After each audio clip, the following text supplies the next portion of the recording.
Good afternoon, my name is Father Rayappa from the Ekattupudi village near Vellore, South India. Today I am going to talk about Centesimus Annus, the 100th year commemorating Rerum Novarum, an encyclical on capital and labor which was written in 1891 by Pope Leo XIII. So this is a commemoration year. I think it was written in 1991 by Saint Pope John Paul II, commemorating the 100th year. In Latin it is called Centesimus Annus.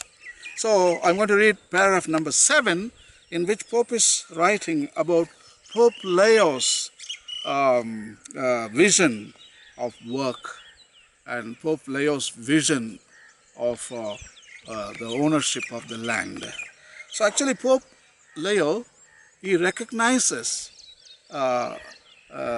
the rights of human persons. Actually, he talks about the rights of the worker, because it was a time, the Industrial Revolution in England, and people were treated like trash. They didn't have good working conditions. They were working too long. Even children and women were forced into labor. In London, the black skies, and every house was polluted.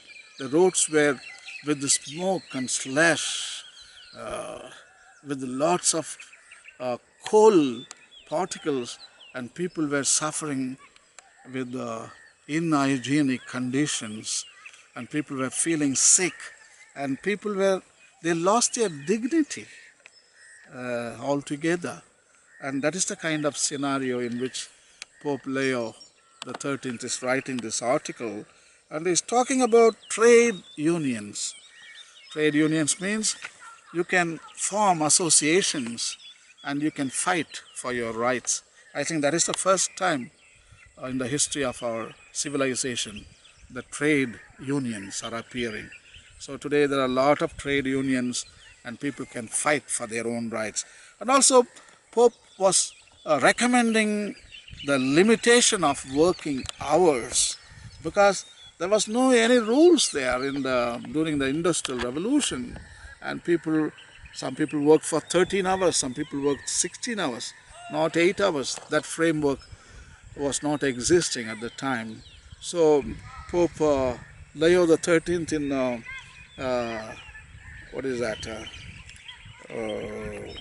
Rerum Novarum, he was defending the rights of people, and also he was defending the working conditions should be good, and also he was recommending there should be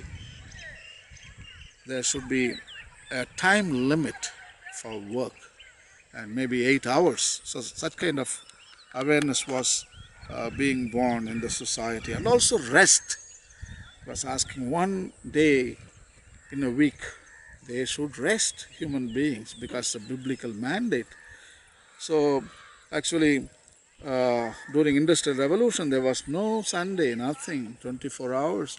They produced and they sold goods, and it was first time that worker can't sell his own product, because before that people were producing their own product, like pot, like a plow, like plates, and they were selling their products, what they produced.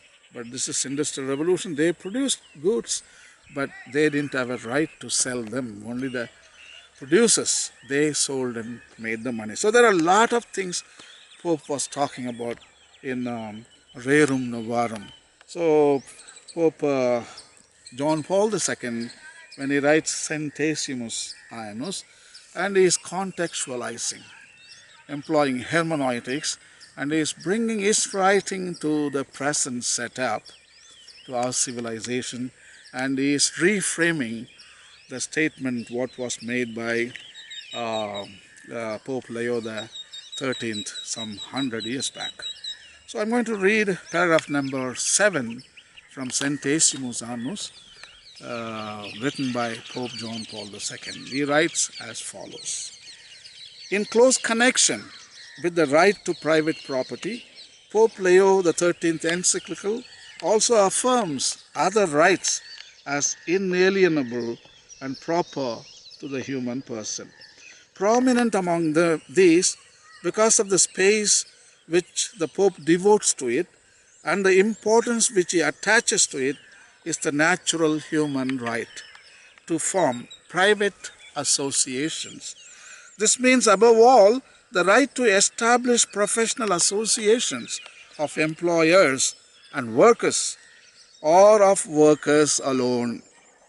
Here we find the reason for the Church's defense and approval of the establishment of what are commonly called trade unions.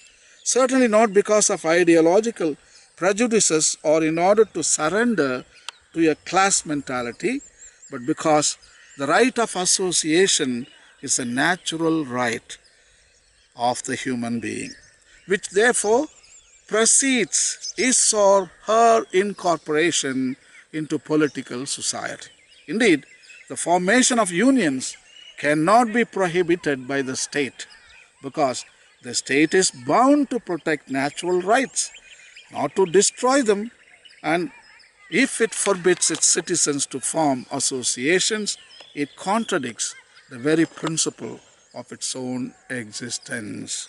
Together with this right, which it must be stressed, the Pope explicitly acknowledges as belonging to workers, or using his own language, to the working class. The encyclical affirms just as clearly the right to the limitation of working hours, the right to legitimate rest, and the right of children and women to be treated differently with regard to the type and duration of work. If we keep in mind what history tells us about the practices permitted, or at least not excluded by law, regarding the way in which workers were employed, without any guarantees as to working hours or the hygienic conditions of the workplace, or even regarding age and sex of apprentices, we can appreciate the Pope's severe statement: it is neither just nor human so to grind men down with excessive labor as to stupefy their minds and wear out their bodies. And referring to the contract aimed at putting into effect labor relations of this sort, he affirms with greater precision that in all agreements between employers and workers, there is always the condition expressed or understood that proper rest be allowed, proportionate to the wear and tear of one's strength. He then concludes, to agree in any other sense would be against what is right and just. So that is what Pope John Paul II in Centesimus Annus in paragraph number 7 states. So in Rerum Novarum, 100 years before Centesimus Annus, Pope Leo XIII wrote confidently, and also he expressed with the severe words. He says, proper rest be allowed, the wear and tear of one's strength. We need to be careful. And also women and children.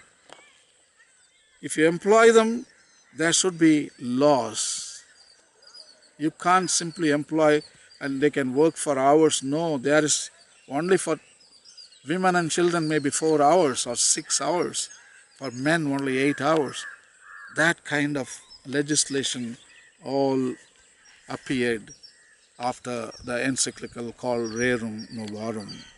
So today, Centesimus Annus it came in 1991, almost 25 years now.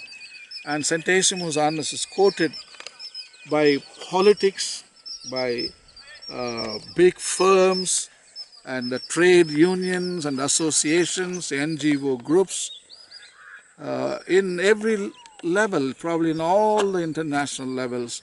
people are quoting Centesimus, Annus and Rerum Novarum. And because church backed up, gave support to the workers, because workers were suppressed during the industrial revolution. So church stood by the worker.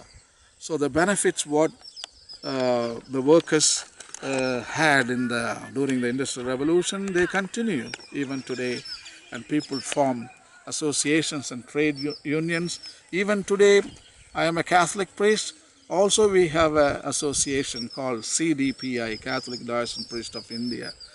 For a long time, we didn't have it, but probably Rerum Novarum is the cause for that.